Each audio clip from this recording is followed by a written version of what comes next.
اعوذ باللہ من الشیطان الرجیم، بسم اللہ الرحمن الرحیم۔ ناظرین محترم، السلام علیکم ورحمۃ اللہ وبرکاتہ۔ امید کرتا ہوں کہ آپ سب احباب خیریت سے ہوں گے۔ ایک لمبے عرصے کے بعد آپ سے مخاطب ہونے کا موقع ملا ہے اور ایک پیغام آپ کو دینا چاہ رہا ہوں کہ موجودہ ملکی صورتحال آپ نیشنل سطح پر دیکھ لیں یا انٹرنیشنل سطح پر دیکھ لیں، جو حالات ہیں اس وقت دنیا کے، مسلمانوں کے جو حالات ہیں اور انسانوں کے جو حالات ہیں، وہ آپ کے سامنے ہیں۔ بھارت کی مثال آپ کے سامنے ہے، اسی طرح برطانیہ کی مثال آپ کے سامنے ہے، امریکہ کی مثال آپ کے سامنے ہے، اٹلی کی مثال آپ کے سامنے ہے، اور پاکستان میں تو آپ رہتے ہیں، یہاں کی تو مثال آپ کے سامنے ہے ہی۔ لیکن بڑے افسوس کے ساتھ کہنا پڑ رہا ہے کہ پاکستان کی عوام سب کچھ دیکھنے کے باوجود، سننے کے باوجود اس صورتحال کی نزاکت کو بھانپنے کی اہلیت نہیں رکھتی، صلاحیت نہیں رکھتی، اس کو مذاق کے طور پر لے رہی ہے۔ میں آپ کے سامنے اس وقت آپ سے مخاطب ہوں، آپ میرے چہرے کو بغور دیکھیں، کنسنٹریشن کے ساتھ میرے چہرے کو دیکھیں، آپ کو کچھ تبدیلیاں محسوس ہوں گی میرے چہرے پہ، اور یہ تبدیلی آج سے ایک مہینہ پہلے تک نہیں تھی۔ یہ تبدیلی ایک مہینے، یعنی کہ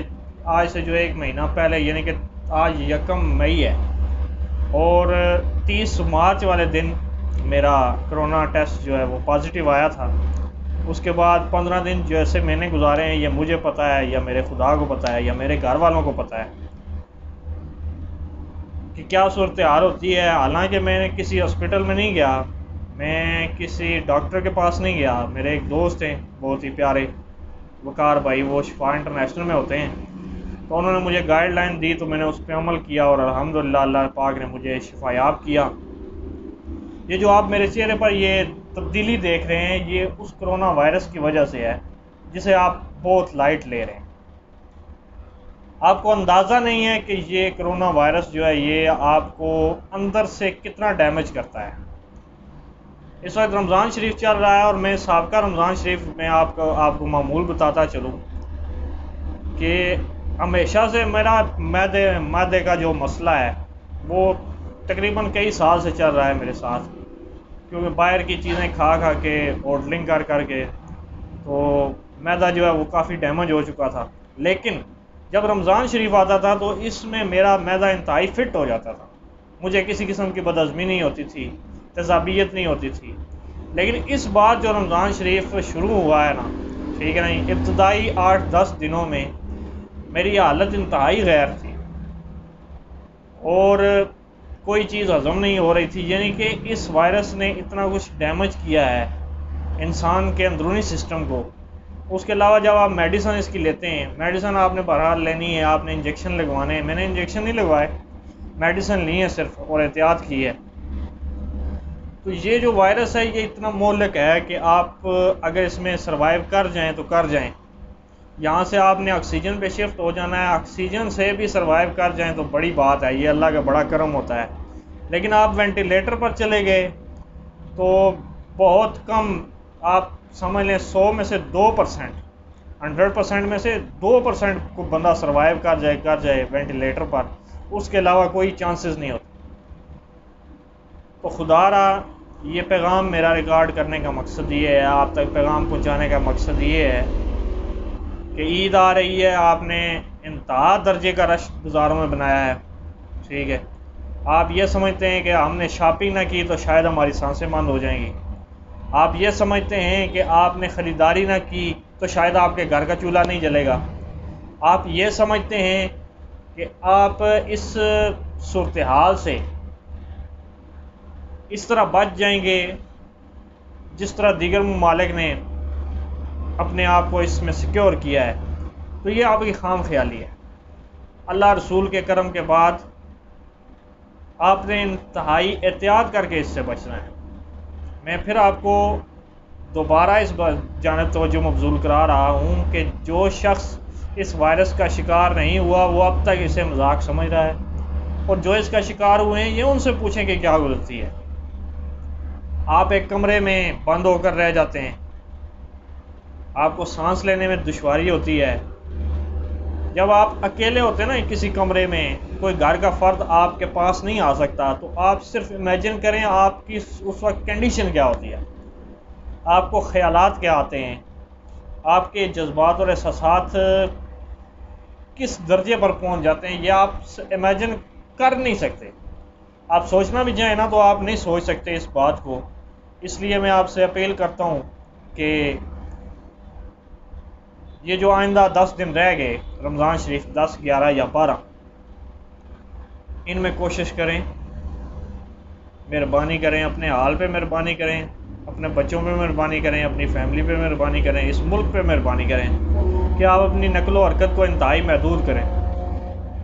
اس سال 201 ریکارڈ اموات ہو چکی ہیں، اور اس کو آپ اس طرح مذاق سمجھ رہے ہیں جیسے کچھ ہے ہی نہیں۔ اس کو مذاق نہ سمجھیں، احتیاط کریں، یہ میرا میسج ہے آپ کے لیے، کیونکہ میں اس صورتحال سے نکلا ہوں، اس لیے میں آپ کو میسج دے رہا ہوں، اور ابھی میں تھوڑا اسٹیبل ہوا ہوں تو پھر میں آپ کو میسج کر رہا ہوں، یہ میں آپ کو میسج کنوے کر رہا ہوں، کیونکہ اس سے قبل بات کرتے ہوئے بھی سانس پھول جاتا تھا، اور جب انسان کا بات کرتے ہوئے سانس پھولے تو آپ اس کی کنڈیشن کا اندازہ خود لگا لیں۔ آپ، میں نے اس دن بھی یہ سوشل میڈیا پہ لکھا ہے کہ آپ ذرا ذہن میں یہ تصور لائیں کہ آپ کا گلا کسی نے دبایا ہے، ٹھیک ہے نا جی، 30 سیکنڈ کے لیے، 40 سیکنڈ کے لیے، 1 منٹ کے لیے، ٹھیک ہے نا جی، 1 منٹ کے لیے آپ کا کسی نے گلا دبایا تو آپ پہ کیا گزرتی ہے، آپ کا سانس جب بند ہوتا ہے، 1 منٹ آپ سانس نہیں لیتے تو آپ کی کیا کیفیت ہو جاتی ہے۔ حالانکہ آپ اس وقت آزادانہ مرضی سے سانس لے بھی سکتے ہیں، سانس چھوڑ بھی سکتے ہیں، لیکن یہ جو موذی وبا ہے، یہ جو وائرس ہے، اس میں آپ اپنی مرضی سے سانس نہیں لے سکتے، یعنی کہ سانس اس قدر اکھڑ جاتا ہے، یہ سانسیں تو اللہ کے حکم سے چلتی ہیں، ٹھیک ہے جی، اور یہ میرا یہ جو لوگ کہتے ہیں نا، میں نے اس دن بھی ایک پوسٹ پہ لکھا ہے کہ کرونا سے ڈرنا نہیں، لڑنا ہے، لڑ نہیں سکتے آپ، احتیاط کیجئے، کیونکہ ہر بیماری اور ہر وبا، عزت، ذلت، موت، حیات، بیماری اور اس کے بعد شفا، یہ سب خدا کے ہاتھ میں ہے۔ یہ کسی بندے نے نہ وائرس اس کو پھیلایا ہے، نہ کوئی یہ وائرس بنا سکتا ہے، نہ اس سے اتنی اموات ہو سکتی ہیں، ٹھیک ہے، یہ سب اللہ کی طرف سے ہوتا ہے، اور اللہ شفا دینے والا ہے۔ یہ آخری جو 10 دن ہیں، تاک راتیں اس میں آئیں گی، اللہ کی عبادت کیجئے، غنیمت جانیے، یقین مانیں، دل نہیں مانتا، ایسے لوگ جو پچھلے سال ہمارے ساتھ تھے، اٹھتے بیٹھتے تھے، اس سال وہ ہمارے ساتھ نہیں ہیں۔ ذرا تصور میں، ذرا ذہن میں رکھیے کہ یہ آپ کا آخری رمضان ہے، آئندہ سال آپ نے اس دنیا میں نہیں ہونا، یہ تصور کیجئے، تو یقین مانیں کہ آپ سجدے سے سر نہیں اٹھائیں گے کہ ہمیں کتنا بڑا اللہ نے موقع دیا ہے اپنی مغفرت کرانے کا، اپنی بخشش کرانے کا، اپنی آخرت کو سیدھی کرنے کا، یہ کتنا بڑا موقع ہے، اس کو غنیمت جانیں۔ تاک راتیں آ رہی ہیں، کوشش کیجئے تاک راتوں میں زیادہ سے زیادہ عبادت کیجئے، نوافل پڑھیں، تلاوت کریں، ذکر و اذکار کریں، درود شریف پڑھیں، تسبیح پڑھیں، ٹھیک ہے، یہ سبحان اللہ و بحمدہ سبحان اللہ العظیم، یہ بہت عظیم تسبیح ہے، اس کا ورد کریں تاک راتوں میں۔ آپ وہ نہیں پتہ، مجھے نہیں پتہ کون سی رات جو ہے وہ لیلۃ القدر ہے، لیکن ہر تاک رات کو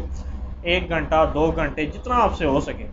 ٹھیک ہے، سوتے ہوئے آپ تقریباً 11، 11:30، 12 تو بجا ہی دیتے ہیں، ٹھیک ہے نا جی، رمضان شریف معمول یہ ہے، ٹھیک ہے جی، جو تراویح پڑھتے ہیں وہ بھی، جو تراویح نہیں پڑھتے وہ بھی، سونے میں اتنا ٹائم لگ ہی جاتا ہے، تو آپ 2 سے 2.5 گھنٹے بعد دوبارہ اٹھ جاتے ہیں، تو آپ یہ 2-2.5 گھنٹے جو ہیں نا، یہ کوشش کریں کہ اس رمضان شریف میں، ان تاک راتوں میں آپ اللہ کا ذکر کریں، اس کے حبیب کا ذکر کریں، درود پاک پڑھیں، عبادت کریں۔ ہو سکتا ہے کہ کسی تاک رات میں آپ کی جو دعائیں ہیں، التجائیں ہیں، وہ اس رب کی بارگاہ میں اتنی مقبول ہو جائیں کہ آپ کی زندگی بھر کی خطائیں معاف ہو جائیں، اور یہ کسی کو نہیں پتہ کہ اگلا رمضان شریف ہمیں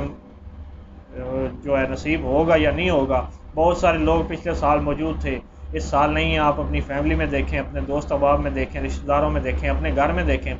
بہت سارے لوگ جو سحری کے وقت آپ کے ساتھ بیٹھے ہوتے تھے، افطاری کے وقت آپ کے ساتھ ہوتے تھے، وہ اس دنیا میں نہیں ہے۔ تو ذرا اپنے ذہن میں تصور میں یہ لائیں کہ اگلے سال ہم نے نہیں ہونا،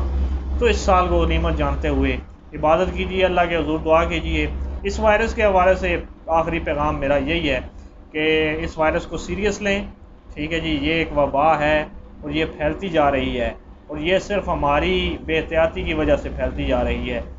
خدا را احتیاط کریں اپنے لیے، اپنے بچوں کے لیے، اپنی فیملی کے لیے، اپنے معاشرے کے لیے، اپنے پاکستان کے لیے، اور دعا ہے کہ اللہ رب العزت عالم اسلام کو اور عالم انسانیت کو اس وائرس سے نجات عطا فرمائے۔ السلام علیکم ورحمۃ اللہ وبرکاتہ۔